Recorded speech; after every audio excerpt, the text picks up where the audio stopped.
Yes, Good ma'am. evening everyone. Welcome to the class. तो हमारा आज का टॉपिक क्या है? लास्ट कल हम लोगों ने जो टॉपिक किया, जस्ट 1 सेकेंड, ये तो अभी से फ्रीज हो गया। 1 सेकेंड बच्चा, बाद में प्रॉब्लम दे, इससे अच्छा है मैं एक बार अभी ही देख लेती हूँ। ये उस टाइम वाले बच्चे का नाम मैं एक बार देख लूँ क्या? Just 1 second. हाँ,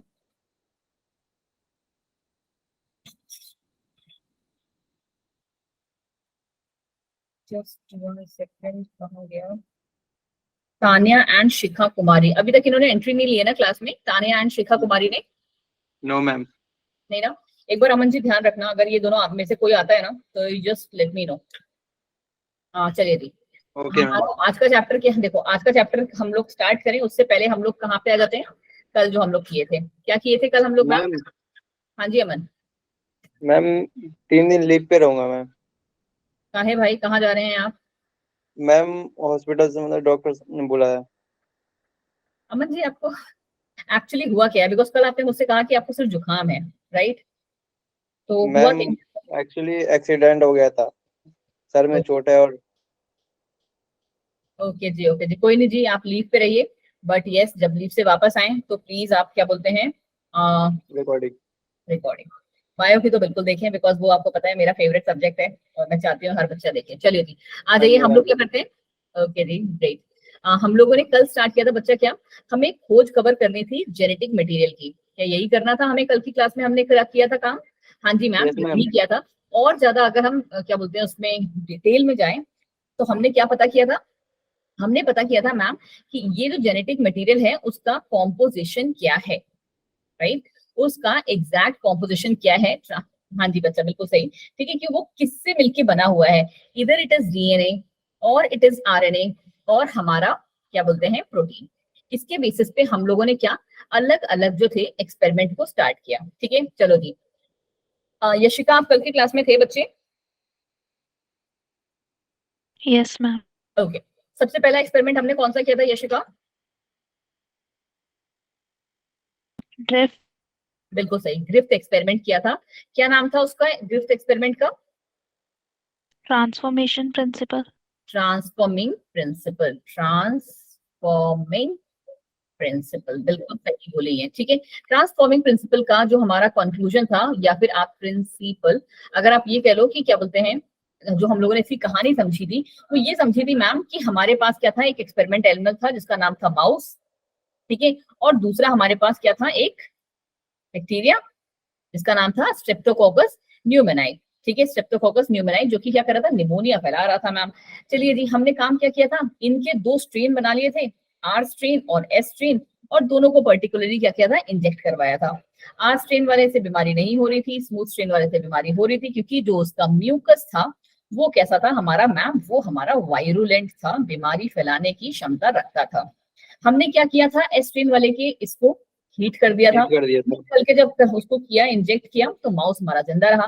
बट जब हीट किल्ड वाले को आर स्ट्रेन के साथ दोबारा से किया तो हमने देखा कि वायरुलेंट हो गया। तो हमें समझ में आया कि कोई चीज तो थी जो कहीं से कहीं ट्रांसफॉर्म हुई है, इधर एस से आर में या आर से एस में, बट हम लोग क्लियर नहीं थे। फिर उसके बाद आए हमारे कौन, 3 साइंटिस्ट आए। कौन कौन से थे, क्या नाम से याद किया था हमने ma'am? Avery MacLeod and McCarthy। Deepika ji, मैं अब जिससे पूछूंगी ना वही आंसर दे। ठीक है, चलो अरुण जी बताइए जी, कौन कौन से साइंटिस्ट हैं अरुण? ये मैं भूल ही गया। किसको याद है, किसको नहीं याद है? और तुम पे तो मुझे पूरा भरोसा है। अरुण जी क्या कह रहे हो आप? मैम मैंने रिवीजन ही नहीं किया। आईपीएल देख लो पहले, है ना? चेन्नई सुपर मैम किंग्स जीत गई है, तुम्हें खिताब देगी यस आके। मैम। बेटा जाके रिवीजन करो, बहुत ही इंपॉर्टेंट है ये। ठीक है, चलिए जी। चलो दीपिका, आपने आंसर दिया था तो आप ही इसको कंप्लीट कर दो। कौन कौन से साइंटिस्ट थे ये हमारे?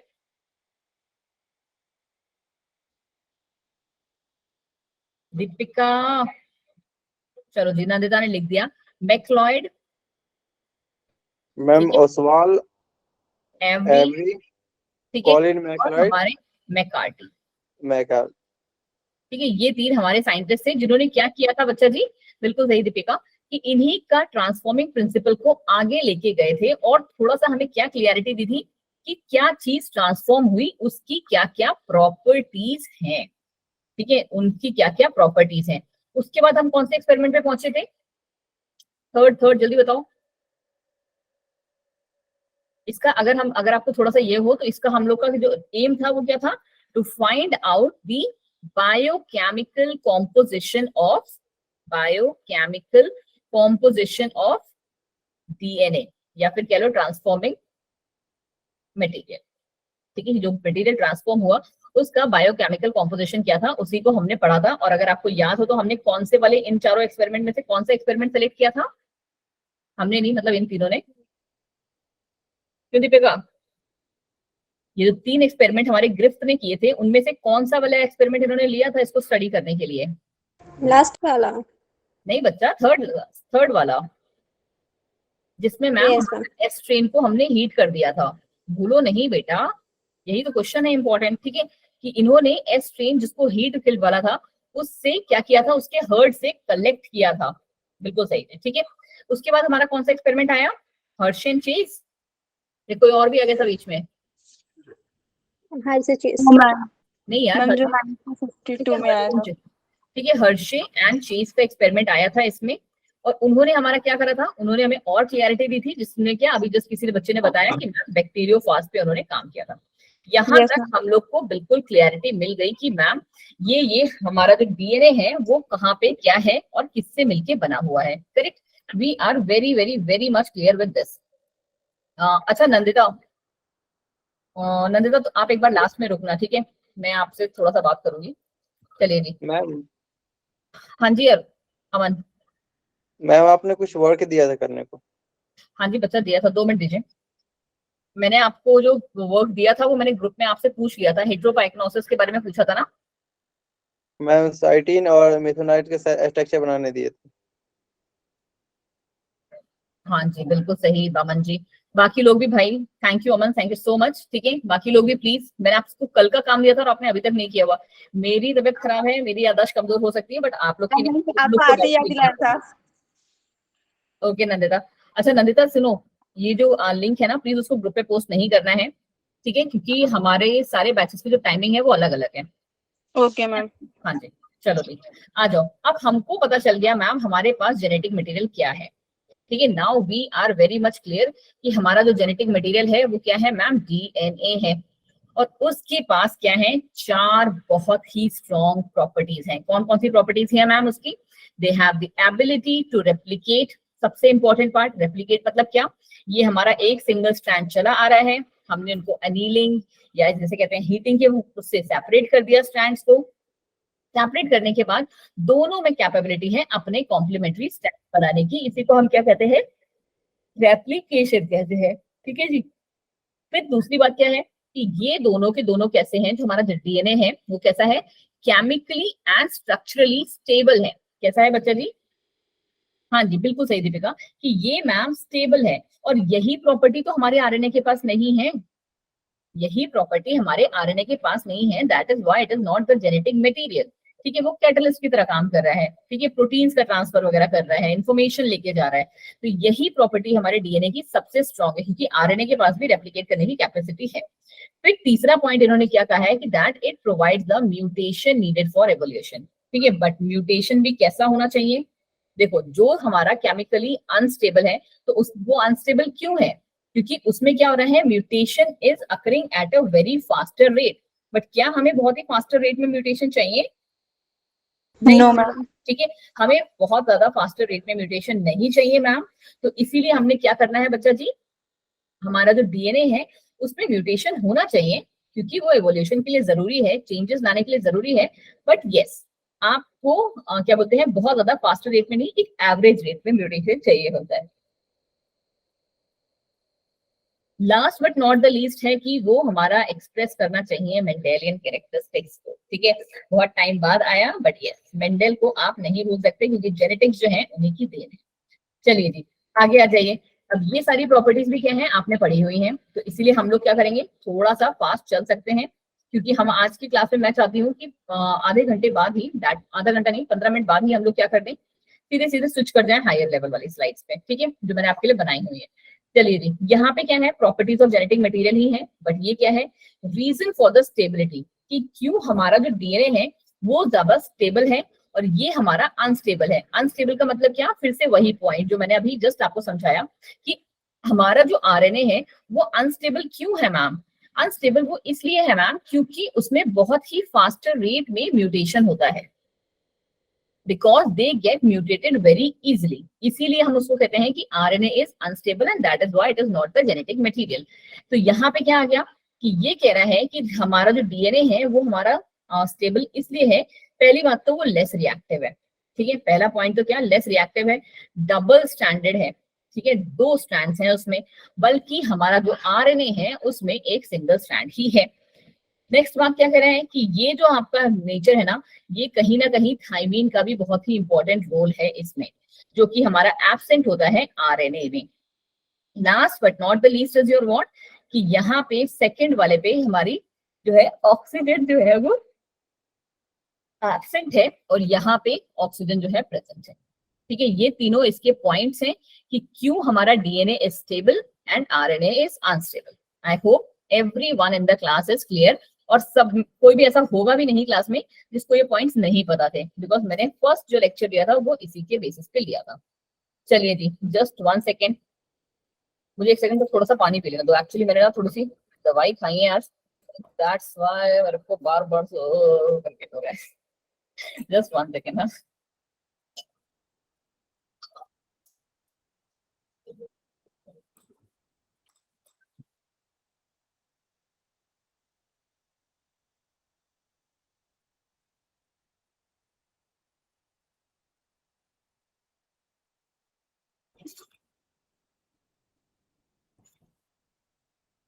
चलिए जी, कहाँ थे हम लोग थे प्रॉपर्टीज पढ़ रहे थे इसकी। हमने क्या सीख लिया कि मैम हमारा आरएनए जो है वो अनस्टेबल है, इसीलिए आरएनए जो है हमारा वायरसेस में ज्यादा प्रेजेंट होता है। क्यों? क्योंकि वो बहुत जल्दी म्यूटेट कर जाता है और वायरसेस को तो यही चाहिए।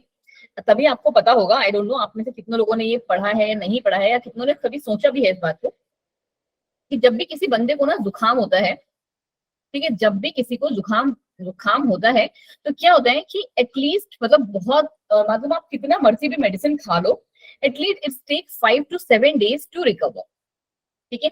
एंड मैक्स टू मैक्स कितना जाता है, 14 दिन तक तो आपको जुकाम रहेगा, अनटिल अनलेस कि वो सिर्फ जुकाम ही है, कोई और कोरोना वायरस वगैरह कुछ नहीं है। तो 14 डेज के अंदर ना अगर आप दवा नहीं भी खाओगे ना तब भी आपका जुकाम जो है खत्म हो जाएगा। क्यों? क्योंकि मैम हमारा जो ये वायरस है ना उसकी लाइफ साइकिल ही इतनी है, उसकी लाइफ साइकिल ही इतनी है। हाँ जी दीपक जी, क्योंकि ये क्या करते हैं ना, ये वायरस में प्रॉपर्टी है, फटाफट से म्यूटेट हो जाते हैं ये, ठीक है। वायरस जो है आपको अगर ना आप अपने जो वायरस का इसका टेस्ट कराओगे ना, हाँ जी अमन क्या हो गया बच्चे? मैम मेडिसिन लेने के बावजूद भी जब सही नहीं होता तो? हाँ तो वो इसीलिए सही नहीं होता है ना बच्चे, क्योंकि मेडिसिन आप कौन सी खा रहे हो, एंटी एलर्जिक खा रहे हो। जुकाम में कौन सी खाते हैं हम, सिट्राजिन लेते हैं, यस मैम, है ना, जहां तक मुझे पता है तो सिट्राजिन लेते हैं। सिट्राजिन क्या है, एक एंटी एलर्जिक वो है, ठीक है।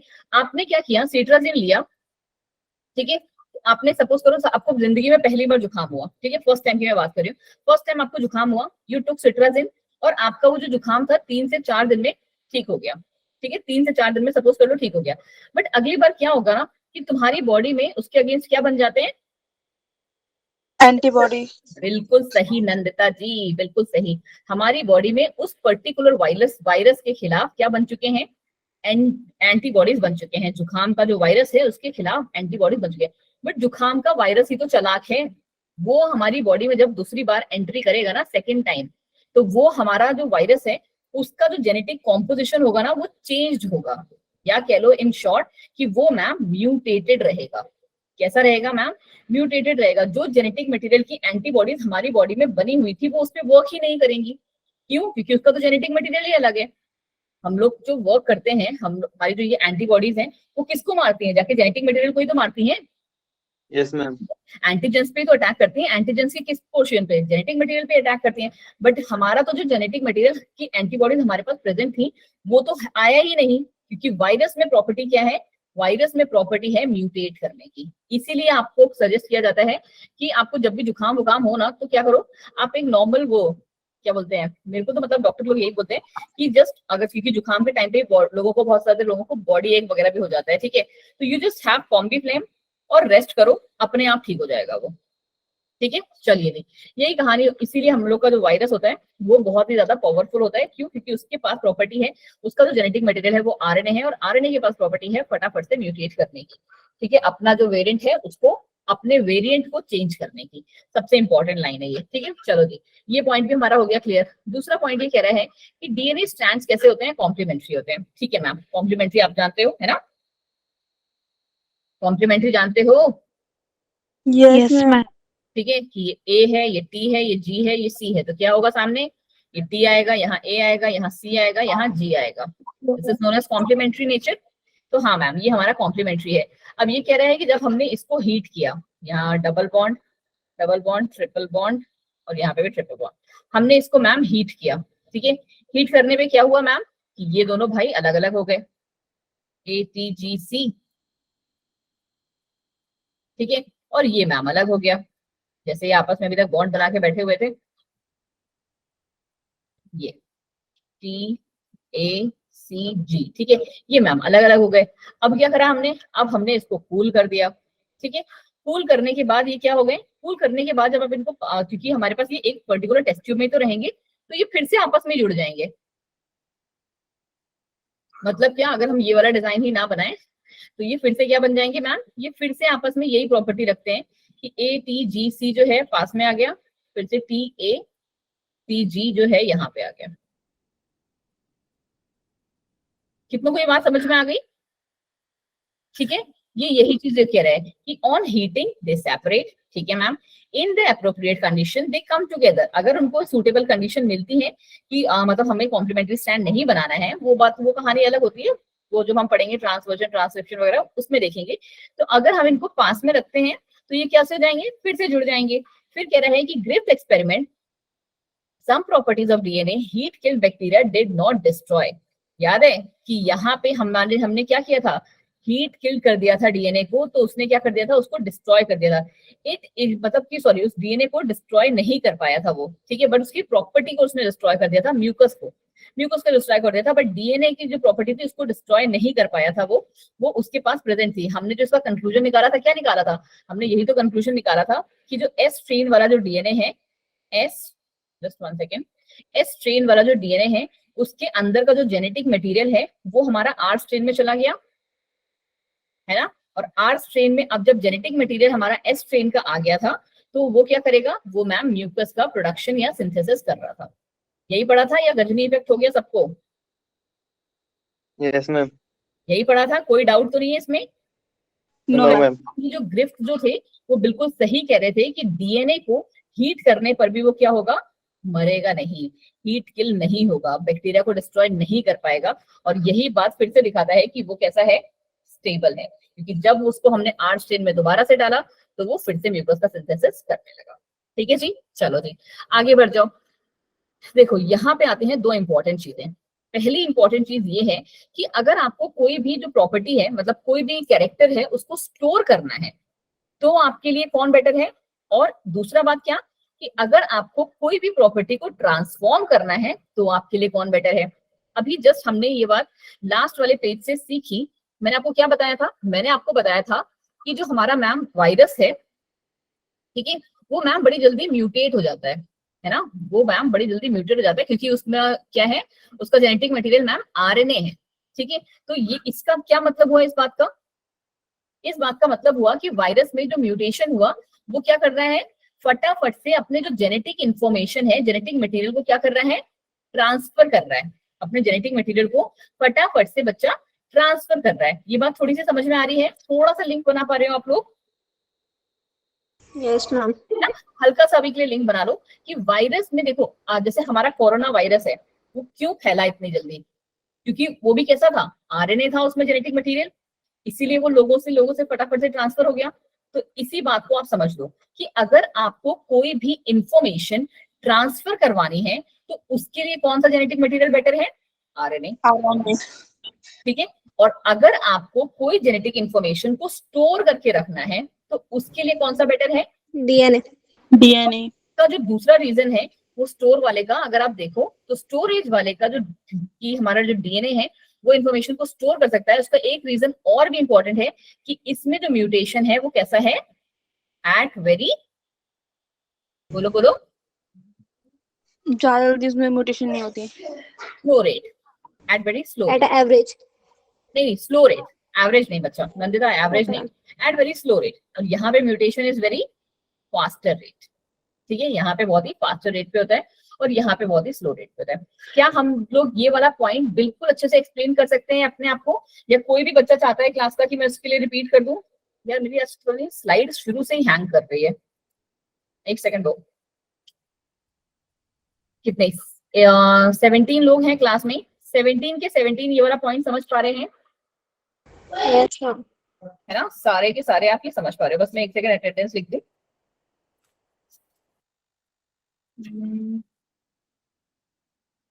कौन सा बैच है तुम्हारा ये? B09। नहीं बच्चा, मेरे पास बैच अलग आता है ना, तुम्हारा ग्रुप अलग है।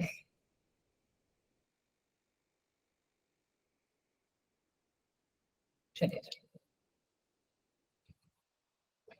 थैंक यू जी। चलो अब ये दोनों पॉइंट्स तो मैम हमें बिल्कुल क्लियर हो गए कि क्यों हमारा जो डीएनए है वो एक स्टोरेज इंफॉर्मेशन को स्टोर करने के लिए बेटर है, क्योंकि वो बहुत स्लो रेट पे म्यूटेट करता है। तो वो जो इन्फॉर्मेशन है एक जनरेशन से नेक्स्ट जनरेशन, एक नेक्स्ट जनरेशन से उसके अगले जनरेशन तक तब तक पास ऑन होती रहेगी जब तक हम कोई चेंज नहीं लाएंगे या कोई रैंडम म्यूटेशनल चेंज नहीं होगा उसमें, जैसा कि हमारा मेंडल जी ने हमें बताया था। और अगर हम बात कर रहे हैं, इसका रीजन क्या है? स्टेबिलिटी की वजह से, क्योंकि और स्टेबल क्यों है? क्योंकि उसमें म्यूटेशन नहीं होता। ठीक है, दोनों ही बातें आप समझ लो। बट ट्रांसमिशन के लिए कौन बेटर है? हमारा आरएनए बेटर है, क्योंकि आपको पता है कि आरएनए बहुत ही फास्टर रेट पे म्यूटेट करता है और इसीलिए इन्फॉर्मेशन को फटाफट से ट्रांसफॉर्म कर देता है।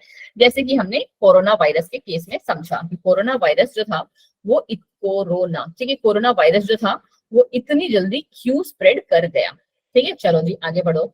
RNA can directly code for protein synthesis. क्या ये बात आप लोग नहीं जानते हो?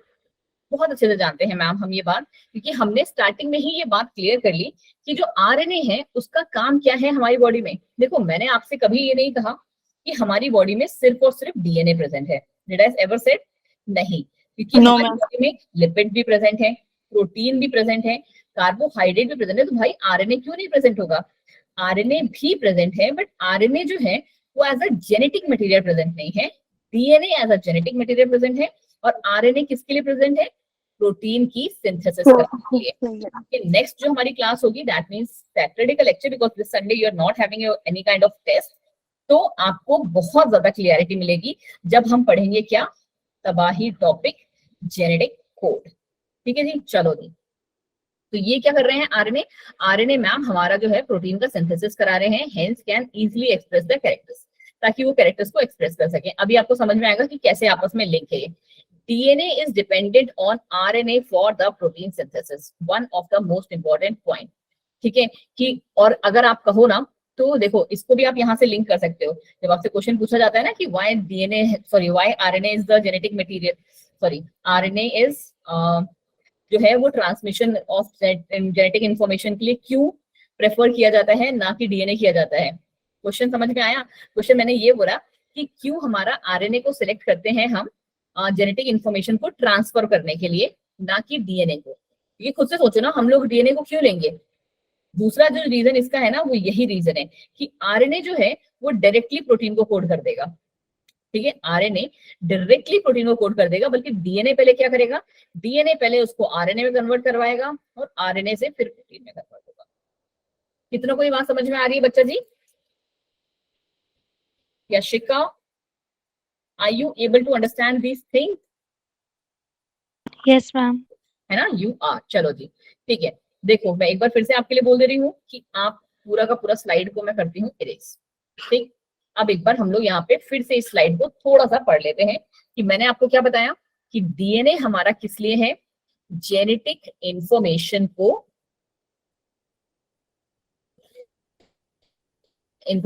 स्टोर करने के लिए। ठीक है, बल्कि हमारा जो आरएनए है वो किसके लिए इंपॉर्टेंट है? हमारी जो जेनेटिक इंफॉर्मेशन है, ठीक है, जेनेटिक ट्रांसफर करने के लिए। उसको ट्रांसफर करने के लिए। ठीक है, और हम लोग आरएनए को क्यों सिलेक्ट करते हैं ट्रांसफॉर्मेशन के लिए? क्यों मैम? क्योंकि आरएनए जो है वो डायरेक्टली चेंज हो जाता है प्रोटीन में। ठीक है, आरएनए जो है डायरेक्टली प्रोटीन में सिंथेसिस हो जाता है, बल्कि डीएनए क्या करता है? डीएनए पहले RNA बनाएगा, फिर प्रोटीन। प्रोटीन बनाएगा। बिल्कुल सही बच्चा।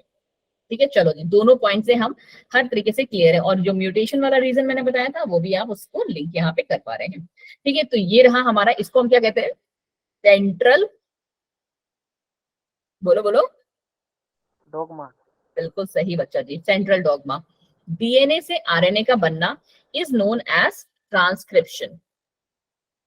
डीएनए से आरएनए का बनना इज नोन एज ट्रांसक्रिप्शन।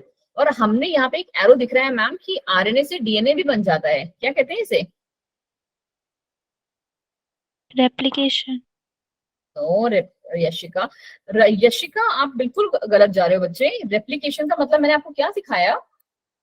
ऐसे नहीं करो यार, सॉरी सॉरी। बेइज्जती होगी मेरी।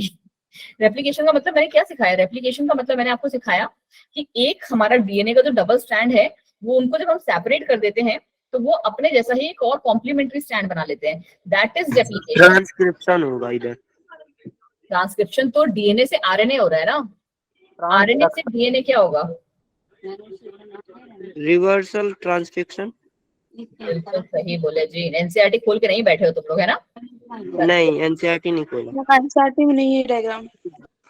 एनसीईआरटी में होगा ये डायग्राम बच्चा। एनसीईआरटी में तुम्हारा वो है, लाइन लिखी हुई है, जो बताती हो।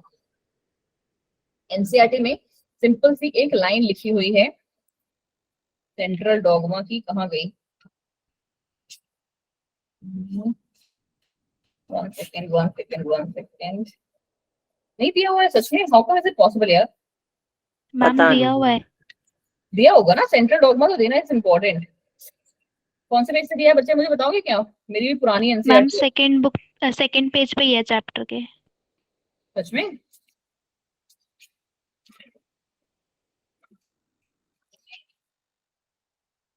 सेंट्रल डॉगमा कहाँ दिया है मॉलिक्यूलर में यार? मैम है। मैम है, डायग्राम भी है। तो मेरे में क्यों नहीं? कौन से टॉपिक के बाद में, ये मुझे बताओगे क्या? मैम ये पैकेजिंग है ना, उससे पहले है। पैकेजिंग से पहले? यार इसका मतलब मेरी बुक पुरानी होगी, मेरे को नई लेनी पड़ेगी। हाँ दिख गया, नीचे दिया हुआ है central dogma. Correct correct correct correct. ठीक है, अब टॉपिक वहां देखो पे यशिका यहाँ पे दिया हुआ है रेप्लिकेशन का मतलब क्या है। देखा आपने यशिका? तुम्हारी बुक में Yes, दिया हुआ है। कैसे दिया है? D DNA. डीएनए, फिर यहाँ पे एक एरो बना दी है, ऐसे एरो बनाई है। ये रहा मैम, इसमें हुआ ट्रांसक्रिप्शन। इसलिए मैं कहती हूँ ना एनसीईआरटी खोल के बैठा करो। और ये हो जाएगा रिवर्स ट्रांसक्रिप्शन। ठीक है, और यहाँ पे क्या बन गया हमारा? आरएनए। आरएनए से प्रोटीन का बनना ट्रांसलेशन। ट्रांसलेशन। बिल्कुल सही, ट्रांसलेशन। ठीक है, और अगर आप यशिका देख पा रहे हो तो उसमें क्या दिया हुआ है? एक ऐसा एरो दिया हुआ है। जो रेप्लिकेशन में शो डीएनए कर से रहा ही डीएनए का स्ट्रैंड बनना इज हमारा है। रेप्लिकेशन। रेप्लिकेशन। चारों प्रोसेस उसमें समझा दिया है। ठीक है बच्चा, आप कोई कंफ्यूजन? नो। No ma'am. चलो जी, आगे आ जाओ आरएनए वर्ड पे। ठीक है, थोड़ा फटाफट करते हैं इसको। आरएनए क्या है? आरएनए मैम हमारा पहला जेनेटिक मटेरियल था, ये बात मैं आपको बता चुकी हूँ। ठीक है, फर्स्ट जेनेटिक मटेरियल। एंड कहते हैं, पता है कुछ लोग तो ऐसा भी कहते हैं कि जो डीएनए है वो आरएनए से ही इवॉल्व हुआ है। ठीक है, बस स्टेबल हो गया है जाके कुछ प्रॉपर्टीज की वजह से। बाकी जो है हमारा जो डीएनए है वो उसी से इवॉल्व हुआ है। अब आरएनए जो है आपको पता होना चाहिए कि बहुत ज्यादा काम वाला चीज है। क्यों मैम? क्योंकि हमारे पास 3 तरीके के हैं ma'am, RMP, ribosomal, messenger and tRNA. क्या कर रहे हैं मैम? ये सारा का सारा हमारी बॉडी में जितना भी कोडिंग हो रहा है ना, ठीक है, प्रोटीन हमारा कोडिंग कर रहा है, सिंथेसिस कर रहा है, दैट इज फाइन। बट उस इंफॉर्मेशन को लेके कौन जा रहा है? तो वो ले जाने का काम है हमारा आरएनए का। ठीक है, अभी आप देखोगे यहाँ पे, ये रहा हमारा मैसेंजर आरएनए, एक छोटा सा पर्टिकुलर स्ट्रैंड जिसमें कुछ हमारे नाइट्रोजनस बेसेस लगे होते हैं। ठीक है, इसी को हम कहते हैं हमारा मैसेंजर आरएनए। कि हमने क्या कहा, हमारे क्या बोलते हैं, तुम्हारी बॉडी में क्या होगा, तुम्हारी नहीं मतलब मेरी बॉडी में भी क्या होगा, माइटोकॉन्ड्रिया, ठीक है, सपोज करो हम प्लांट्स पे आ जाते हैं, या फिर चलो ठीक है माइटोकॉन्ड्रिया है हमारे पास, तो माइटोकॉन्ड्रिया होता है, हम इंसानों में रहते हैं, ठीक है, माइटोकॉन्ड्रिया है हमारे पास बॉडी में। अब मैंने क्या किया, फटाफट फटाफट रनिंग की है, रनिंग करने के बाद क्या होती है ये हाल, ठीक है, हमारी बॉडी क्या करेगी, सेल को बोलेगी भाई ज्यादा से ज्यादा ग्लूकोज का प्रोडक्शन करो, बंदी थकी हुई, ठीक है, वो क्या करने लगेगा, मैसेंजर मैसेज पहुंच गया, फटाफट से ये जो मैसेंजर है ग्लूकोज सिंथेसिस वाला लेके आएगा प्रोटीन से बनवा के, और लेके आ जाएगा हमारे पास इसके पास, और फिर हम वो ट्रांसलेशन में पढ़ेंगे कि कैसे कहाँ पे क्या हुआ ये, ठीक है, बस यही काम है हमारे इनका, ठीक है। तो ये क्या है, छोटे छोटे स्ट्रैंड्स लेके आते हैं, पर्टिकुलर क्या एक मैसेज की तरह लेके आते हैं, जो हो भी हमारा जो सेल है उसका ऑर्गेनल की रिक्वायरमेंट होती है उसके अकॉर्डिंग, ठीक है, हमारा जो सेल है वो जो भी कहता है इनको करने के लिए वही काम ये करते हैं, ठीक है, कौन, हमारे राइबोसोम्स, राइबोसोम्स नहीं हमारे आरएनएस, ठीक है। चलो जी आगे बढ़ जाओ कि अच्छा फिर से सेंट्रल डॉगमा आ गया, नहीं पढ़ेंगे हम, चलो सेंट्रल डॉगमा बस ये याद रख लो कि किसने दिया था, फ्रांसिस क्रिक ने दिया था, और इन्होंने क्या बताया था कि जो जेनेटिक इन्फॉर्मेशन है वो कहाँ से कहाँ जाती है, DNA to RNA, RNA to protein, ठीक है, बस इतना सा याद कर लो, इतना सा पॉइंट इनका है, और अभी हम इनकी जो पूरी डिटेल में जाएंगे अच्छे से, इस वाले पार्ट को समझाने की जरूरत है, नो नो मैम। है ना, ये सेंट्रल डॉगमा मैंने ऐसे लिखा था, इन्होंने ऐसे लिख दिया है, ठीक है। चलो यस मैम। आ जाओ जी, आज का तगड़ा और इम्पोर्टेंट टॉपिक दैट इज हमारा डीएनए का रेप्लिकेशन, सबसे पहला वाला पार्ट, ठीक है, और ये पार्ट अगर हमारा टाइम पे खत्म हो जाता है तो हम कोशिश करते हैं वही हायर लेवल वाली स्लाइड्स में पहुंचने का। डीएनए रेप्लिकेशन क्या कह रहा है ma'am, DNA replication, DNA replication अभी जस्ट मैंने आपको किसको, यशिका का एक डाउट क्लियर किया था कि कैसे मैम, कि ये हमारा जो डीएनए स्ट्रैंड है, ठीक है, ये हमारा जो डीएनए स्ट्रैंड है कैसा होता है मैम, डबल स्ट्रैंडेड होता है, ठीक है, हमें बहुत अच्छे से पता है, we are very much clear with this कि ये मैम हमारा डबल स्ट्रैंडेड है, ठीक है। हमने क्या किया मैम, इसको हीट किया, ठीक है, हमने इसको हीट किया, हीट करने के बाद क्या हो गए, ये दोनों स्ट्रैंड हो गए, नहीं होते हैं बच्चा, दीपक सॉरी अरुण जी शायद आपने बोला, ये ब्रेक कभी नहीं होते हैं, ठीक है, ये हमें अलग अलग हो गए, अपने धागे नमा थे, ये दोनों अलग अलग हो गए मैम। अब ये अलग अलग होके क्या करेंगे मैम, अलग अलग देखो दो कंडीशन है हमारे पास, या तो इनको रीएनीलिंग का टाइम दे दो, रीएनीलिंग मतलब इनको ऐसे ही छोड़ दो तो ये आपस में फिर से बन जाएंगे, ठीक है, बट हमें क्या करना है, हमें सीखना है रेप्लिकेशन। तो रेप्लिकेशन में क्या होता है कि ये रहा हमारा एक स्ट्रैंड, ये कोई बना लेगा, ठीक है, और ये हमारा इसका ही दूसरा स्ट्रैंड, ठीक है, ये थोड़ा सा सेपरेट मैंने कर दिया क्योंकि ये अपने जैसा ही एक और कॉम्प्लीमेंट्री वाला बना लेंगे, ठीक है, ये हमारा बन गया ए और ये बन गया बी। दिस इज, अगर आप ये इस डायग्राम को समझ पा रहे हो, समझा पा रहे हो, तो यही है आपका क्या, रेप्लिकेशन। रेप्लिकेशन इसको अगर थोड़ा सा और छोटा करके मैं आपको एक चीज बताऊं, तो आपको अगर जब एग्जाम में लिख के आना तो सिर्फ और सिर्फ 4 उसको ले लो, ठीक है, जो तुम्हारे लिए इजी पड़े, ए देन टी, मेरे को हमेशा एक्चुअली मेरी जबान पे रटे हुए है ना, क्योंकि मैंने पिछले 5-6 सालों से इसी को पढ़ाती हूँ मैं, एटीजीसी करके, ठीक है, एटीजीसी है हमारे पास क्योंकि इसमें चारों नाइट्रोजनस बेसेस भी कवर हो जाते हैं।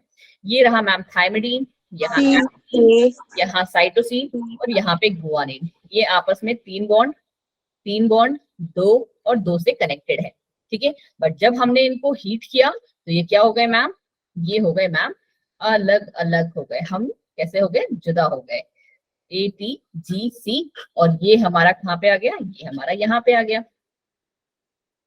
ठीक है, यहाँ पे क्या है, TACC, ठीक है, बट अब जब हमने इनको चांस दिया है तो ये क्या कर जाएंगे बच्चा जी, ये मैम अपना जैसा ही एक और पेयर को बना लेंगे। मतलब क्या हुआ कि ATGC थे, यहाँ पे CACG था, ये क्या करेगा, नया स्ट्रैंड बनाएगा, कैसा नया स्ट्रैंड, ये रहा T, double bond A, triple bond C और triple bond G। Similarly triple bond क्या जाएगा यहाँ पे, C आएगा, मेरे को मेरी राइटिंग समझ में नहीं आ रही है, हाँ यहाँ पे G आ जाएगा, ट्रिपल बॉन्ड, यहाँ पे T डबल बॉन्ड, यहाँ पे A डबल बॉन्ड। क्या कोई भी बच्चा क्लास में जिसको इसको समझने में दिक्कत हो रही है, यही हमारा रेप्लिकेशन है। अगर आप ये समझ गए तो आप लगभग समझ जाओगे चीजें। अब देखो, अब हमने ना एक पॉइंट पढ़ा है, क्या मैम? हमने एक पॉइंट पढ़ा है बच्चा, semi conservative nature. Semi conservative nature, what does that mean? पढ़ा होगा आपने, अपनी एनसीईआरटी में दिया हुआ है, बड़ा अच्छा सा बड़ा सा पॉइंट दिया हुआ है, सेमी कंजर्वेटिव नेचर। अभी हमारा यही पॉइंट स्टार्ट होगा। क्या हाफ मतलब? पेरेंटल। बिल्कुल सही यशिका, तुम तो बड़ी इंटेलिजेंट बच्ची हो यार। बिल्कुल सही बोला लड़की ने कि मैम हाफ पेरेंटल है और हाफ नॉन पेरेंटल। कहाँ पहुंच गए हम वापस से? मेंडल जी में। मेंडल जी में Yes, पहुंच ma'am. गए। मेंडल ने तो यही कहा था ना कि पेरेंटल होगा और हाफ नॉन पेरेंटल होगा। रिकॉम्बिनेशन जब हमने पढ़ा था, रिकॉम्बिनेशन एंड लिंकेज जो उसके थे, है ना? तो वही चीज मैम यहाँ पे हुई हमारे साथ। क्या हुआ मैम कि ये जो हमारा स्ट्रैंड है, अगर आप ये देखो तो ये वाला जो पार्ट है, ये वाला जो पार्ट है मैम, ये कैसा है? इसी का पार्ट है। और ये जो पार्ट है ब्लू वाला, ये हमारा कौन सा है? ये पार्ट है। तो ये दोनों पार्ट कैसे हैं? पेरेंटल हैं। क्या ये दोनों पेरेंटल हैं? नहीं मैम, No, ma'am, ये नॉन पेरेंटल है। इसलिए हम क्या कहते हैं? सेमी कंजर्वेटिव नेचर है, क्योंकि ये कैसे हैं? हाफ पेरेंटल एंड हाफ हमारे नॉन पेरेंटल। आ जाइए जी, या न्यू स्ट्रैंड भी आप उसे कह सकते हो। चलिए जी, अब अगर आपको उतना जो है समरी समझ में आ गई है, तो ये आपको समझने में ट्रस्ट मी ज्यादा टाइम नहीं लगने वाला। Just 1 second. चलिए, मैम क्लास पे रिचा मैसेज कर रही है। क्या बच्चे? क्लास में रिचा मैसेज कर रही है, आज आपने क्लास नहीं ली मैम, शायद उसको लिंक नहीं दिखा। यार ऐसा मैसेज मत करो। और दीपिका, पढ़ाई करो अभी, मैसेज नहीं देखना। Yes ma'am. ऐसे करके स्वाइप कर दिया करो मैसेज को। चलो जी, यहाँ पे है हमारे पास? हमारे पास है ma'am, replication means copying of DNA from the parental DNA. ठीक है ma'am, now we know this, हमें यशिका जी ने बता दिया। वॉटसन और क्रिक ने क्या कहा था कि ये मैम सेमी कंजर्वेटिव मॉडल है। क्यों सेमी कंजर्वेटिव है? क्योंकि वन हमारा स्ट्रैंड जो है वो पुराना है, पेरेंटल वाला है, और वन जो स्ट्रैंड है हमारा न्यू स्ट्रैंड है। तो इसीलिए हमने कहा सेमी कंजर्वेटिव मॉडल, आधा आधा वाला मॉडल। ठीक है, it suggest that the parental DNA strand act as a template. Very very very important, और अभी से आपको रटना भी है कि यहाँ पे जो हमारे ये ब्लू वाले हैं, इनका नाम क्या है बच्चा? Template strand. टेम्पलेट। ठीक है, या फिर आप इन्हें कहते हो पेरेंटल स्ट्रैंड। जो दोनों नाम है ये इसी के नाम है, इन्हीं के नाम है। ठीक है, कौन से वाले की बात कर रहे हैं हम? जिनसे कॉपी बनी है। बहुत ही इंपॉर्टेंट है। अभी जाके आगे जाके देखा, अभी जैसे ओवर कॉन्फिडेंस में सुन रहे हो ना कि हाँ मैम ठीक है, आगे चल के इसी में कंफ्यूजन होता है। ठीक है, अभी आपको समझ में आएगा कहाँ पे और कैसे, जब मैं आपको दूंगी क्वेश्चंस। ठीक है, इट सजेस्ट दैट हाँ act as a template strand for the synthesis of new complementary strand। मतलब क्या हुआ? जो ये ग्रीन वाले हैं, इन दोनों का नाम क्या हो गया? अब new complementary strand. New new नहीं लगाओगी तब भी चलेगा नंदिता। इनको हमने कहा है ma'am complementary strand. Complementary strand. कितनों को ये बात क्लियर हो गई है? ये बात मैम हम सबको क्लियर हो गई है बहुत अच्छे से कि ये जो जिससे हम सिंथेसिस कर रहे हैं that is known as template strand, और जिसका फॉर्मेशन हुआ है वो हमारा है कॉम्प्लीमेंट्री स्ट्रैंड। और इस पूरे को हम कहते हैं सेमी कंजर्वेटिव नेचर। क्यों मैम? क्योंकि हाफ पेरेंटल है और हाफ नॉट। कहानी खत्म। ठीक है, बड़ी जल्दी समझ गए तुम लोग तो डीएनए रेप्लिकेशन है। चलो जी, फिर कह रहे हैं वही चीज कि after the replication each DNA molecule have one parental and one new strand. Now we know this. Meselson and Stahl and Franklin Stahl. ठीक है, मेसेल्सन एंड स्टॉल, अभी आप पढ़ोगे इनका ही एक्सपेरिमेंट। ठीक है, बड़ा ही बोरिंग एक्सपेरिमेंट था इनका, मुझे बिल्कुल पसंद नहीं है वो। ठीक है, मेसेल्सन एंड स्टॉल ने जो था एक एक्सपेरिमेंट किया था, किस चीज को प्रूव करने के लिए कि भाई ये सेमी कंजर्वेटिव मॉडल है। सेमी कंजर्वेटिव मतलब वही कि ये हाफ पेरेंटल है हाफ न्यू है। क्या किया था इन्होंने एक्सपेरिमेंट? बहुत ही गंदा सा एक्सपेरिमेंट, ये लो जी, बट हमें तो पढ़ना है ही और मुझे पढ़ाना ही है। देखो जी, इसको भी मैं अपनी तरफ से समझाने की कोशिश करती हूँ। देखो एक्चुअली इन्होंने क्या किया ना बच्चा कि इन्होंने दो वही यहाँ पे, क्योंकि हमें क्लियरिटी मिल गई है मैम कि हमारे पास क्या है, डीएनए कैसा है कैसा है कैसा है। डीएनए में हमारा जो है वो जेनेटिक मटेरियल है। Now we are very much clear this on this कि हमारा डीएनए जेनेटिक मटेरियल है, तो हम जितने भी एक्सपेरिमेंट करेंगे वो इन्हीं पे करेंगे। ठीक है, कि हमें डीएनए के बारे में ही अगर कुछ पता करना वरना है तो हम इसी से करेंगे। यहाँ पे अब हमको समझना क्या है? हमें समझना है मैम सेमी कंजर्वेटिव नेचर। क्या समझना है बच्चा जी इसका? Semi conservative nature. आप कैसे समझोगे मैम ये बात? कैसे समझाओगे आप? हम समझाएंगे आपको फिर से रेडियो एक्टिविटी के थ्रू, रेडियो एक्टिविटी के थ्रू। ठीक है, आपको पता है बहुत अच्छे से कि हमारा जो डीएनए है, जो ये बना हुआ है एडेनिन, गुआनिन, साइटोसिन से, इन सब में एक चीज कॉमन है और जो ह्यूज अमाउंट में प्रेजेंट है, दैट इज योर कौन सा एलिमेंट? नाइट्रोजन। ठीक है, नाइट्रोजन हमारे पास यहाँ पे भर भर के है, तो हमने रेडियो एक्टिव एलिमेंट क्या कर दिया है? नाइट्रोजन को ही बना दिया है। अभी क्लियर विद दिस? हाँ जी मैम, यहाँ पे हमें ये बात क्लैरिटी है कि नाइट्रोजन को हमने रेडियो एक्टिव बना दिया। कौन कौन सा रेडियो एक्टिव है? एक है हमारा N15, दूसरा है N14। अब आप देखो कि यहाँ पे इन्होंने किया क्या, इंस्टेड की, अभी आप इस वाले डायग्राम पे जाओ, आगे है वो डायग्राम क्या? हाँ, ये रहा तुम्हारा एनसीईआरटी का डायग्राम। ठीक है, पहले हम इसी वाले डायग्राम से समझेंगे। ठीक है, क्या किया इन्होंने बच्चा कि यहाँ पे मैम इन्होंने एक हमारा ठीक है, एक हमारा नाइट्रोजन जो हमारा था वो किसको किससे रेडियो लेबल कर दिया? N15 से। दिख रहा है ना तुम्हारी स्लाइड में? बुक में दिखाई दे रहा है। अरे बुक में नहीं भाई, मेरी स्लाइड में देखो। मैम दिख रहा है। अब इससे ज्यादा जूम नहीं कर पाऊंगी मैं। नाम दिख रहा है आपको। चलो जी, ये रहा हमारा क्या मैम? नाइट्रोजन 15, जो कि हमारा कैसा है मैम? ये हमारा मैम रेडियो एक्टिव है। ठीक है, ये हमारा रेडियो एक्टिव है। हमने इसके एक स्टैंड, इनके जो दोनों स्टैंड्स हैं, इनको कैसे कर दिया? रेडियो एक्टिव लेबल कर दिया N15 से।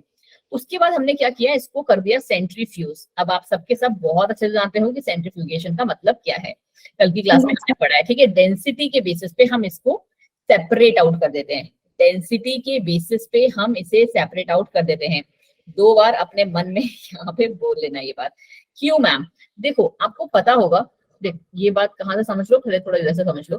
खुद से सोचो ना कि हमारे पास यहाँ पे क्या मिल जाएंगे? हमें मिल जाएंगे मैम 3 चीजें। कैसे 3 चीजें मैम? कि हमने एक तो लिया कि हमारा जो नाइट्रोजन है 15 है। ठीक है, तो जो उसका दूसरा स्टैंड है वो भी कैसा होगा? नाइट्रोजन 15, जो क्योंकि दोनों टेम्पलेट स्टैंड होंगे ना। ठीक है, ये दोनों पे दोनों टेम्पलेट स्ट्रैंड्स हैं, ये कैसे होंगे? दोनों में नाइट्रोजन 15 होगा। ठीक है मैम, बट जब इन्होंने अपना कॉम्प्लीमेंट्री बनाना स्टार्ट किया, सेमी कंजर्वेटिव वाला, तो ये क्या करेंगे? ये रहा हमारा ऐसे,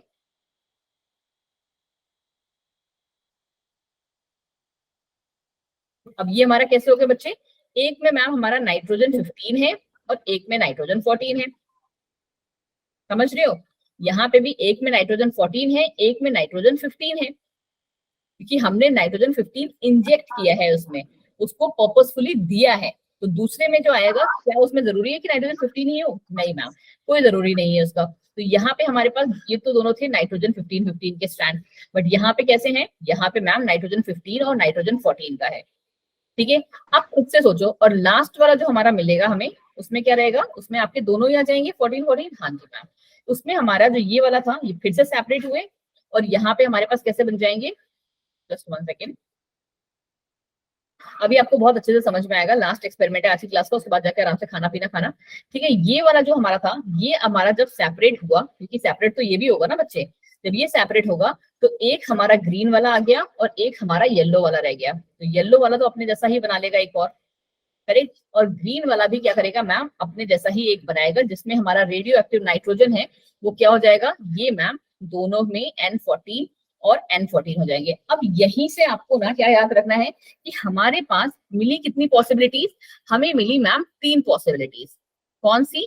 एक तो प्योर हमारी मिली नाइट्रोजन की, नाइट्रोजन 15 की, दूसरी मिली नाइट्रोजन 14 की, और तीसरी कौन सी मिली? तीसरी मिली मैम हमें हाइब्रिड, एक नाइट्रोजन 15, एक नाइट्रोजन 14। ठीक है, अब जब इनको हम सेंट्रीफ्यूज कर रहे हैं तो इनका डेंसिटी ग्रेडियंट किस हिसाब से आएगा?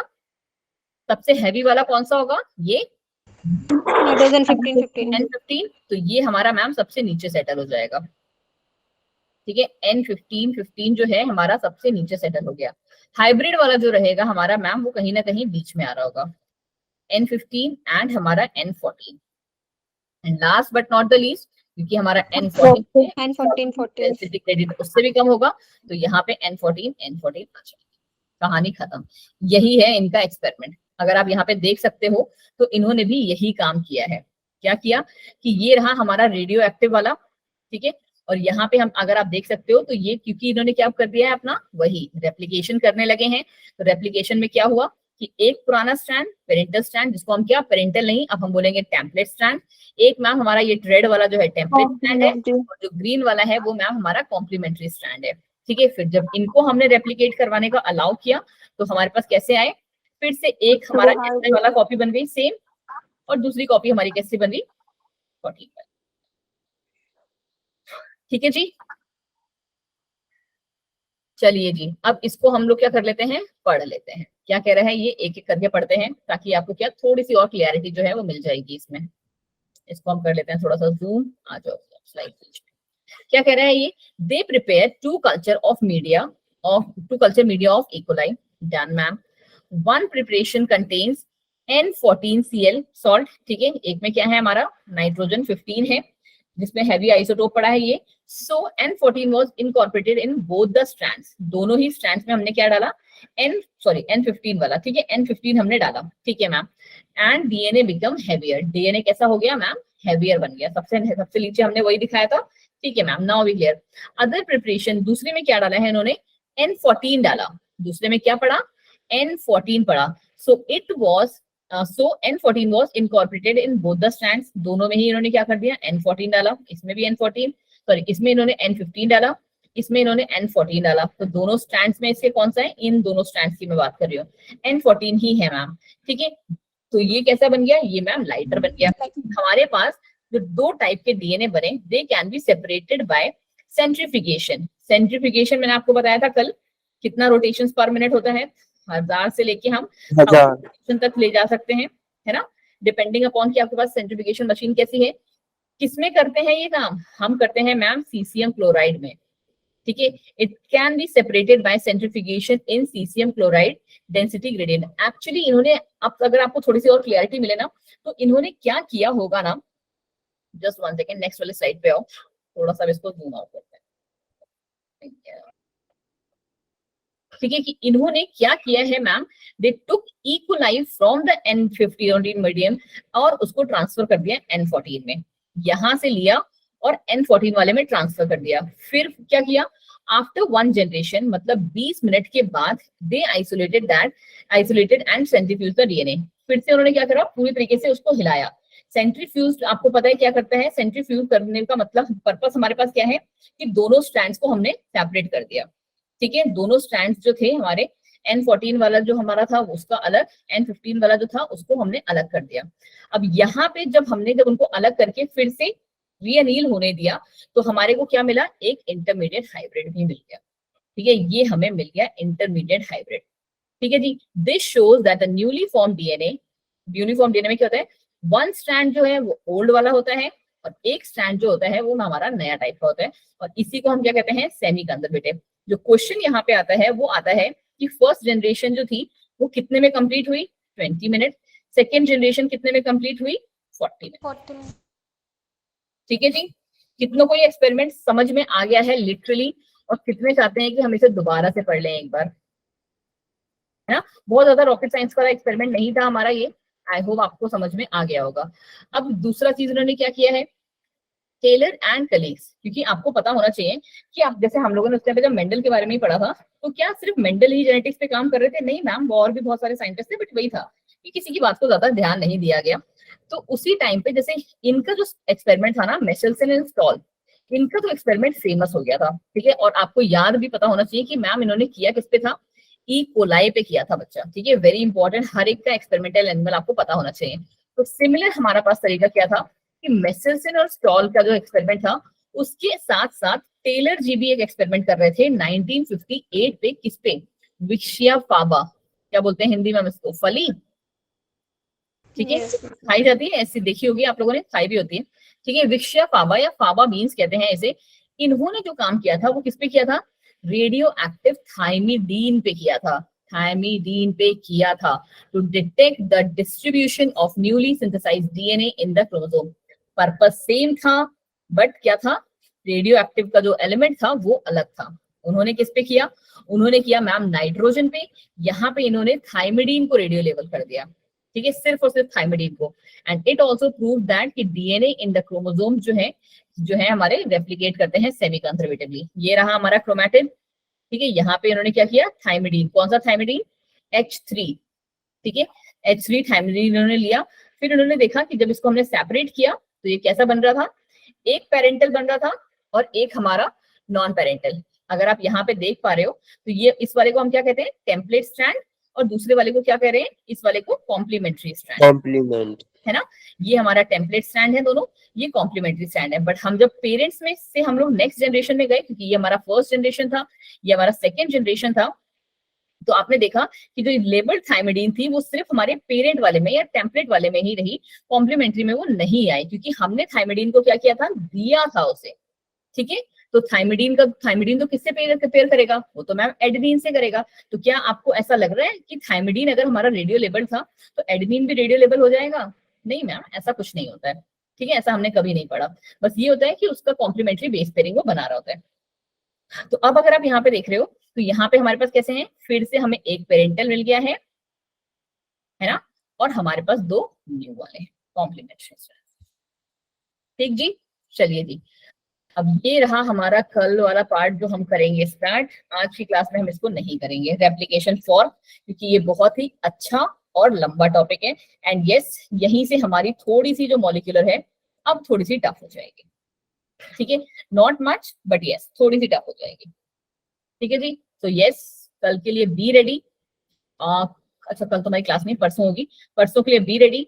एक बार ये एक्सपेरिमेंट्स वाला जो पार्ट था, क्योंकि ये इजी पार्ट था, ये प्लीज आप पढ़ के आइए तमीज से, क्योंकि अब आपका जो पार्ट है ना, मैं आपको थोड़ी सी शक्ल दिखा देती हूँ, ठीक है। तुम्हारी एनसीईआरटी में तो ऐसा नहीं मिलेगा, ठीक है।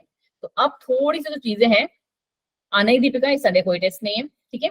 तो ये आपने पढ़नी है, बहुत ही अच्छी, बहुत ही इंपॉर्टेंट और बहुत ही कंफ्यूजिंग, ठीक है जी।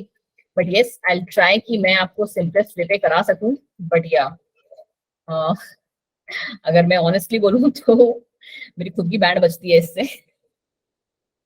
बट हाँ, मैं समझा अच्छे से सकती हूँ आपको, ये मुझे पता है। बट यस, आपने क्या करना है, आपको मेरा जो है नाम रोशन करना है तो आपने पढ़ना है, ठीक है जी। चलिए जी, वैसे बाकी जो ये वाला स्लाइड्स हैं मैंने जो है उसमें अपलोड की हुई हैं, और अब बहुत सारे बच्चे जो हैं ग्रुप में ऐड हो चुके हैं, तो मैं अभी तो नहीं, बिकॉज आई यू नो कि आई एम नॉट वेल, ठीक है। तो कल मैं जो है आपको ये वाले पीपीटीज वगैरह जो है, क्योंकि कल मैं छुट्टी पे हूँ, तो मैं आपको ये जो चीजें हैं वो प्रोवाइड कर दूंगी। आप अपना बैठ के पढ़िए और तमीज